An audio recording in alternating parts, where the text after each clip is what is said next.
What games make up the different stages of your life? So last week, I did unfortunately turn 26, and it really got me thinking, I wonder what I would consider my game from my young adult years. And the game that pretty much immediately popped out to me was Risk of Rain 2. I have gotten 161 hours in Risk of Rain, which for me, that's a ton. I never play games that much, ever. And I think the thing that gets me to stick with this game so much is not only its replayability, but conversely, its familiarity. I'm comfortable in my environment, but excited to experience new things within it. And that's something that's been almost as difficult to replicate as Titanfall 2's movement mechanics. Last week, somebody from my Discord server was introducing COD to their friends, but then afterwards they went on to play Titanfall 2 for the first time. One of them saw a player on the enemy team who was like bouncing off the walls going a million miles an hour, and the first thing that guy said was, "Hey look, I found the COD player." And my first reaction was, haha, that's funny, yeah.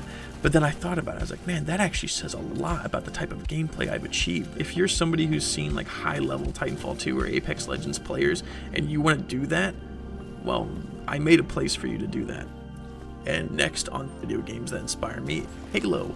When Combat Evolved released, they pretty much there on that day set what you need to pace a video game. You have your punch, you have your grenades, you have your guns, but the thing is you combine these things into that 30 seconds of fun. That 30 seconds is enough to stretch out into an entire length video game. If you're an FPS dev in 2023 and you're saying you're not inspired by Halo, you're lying.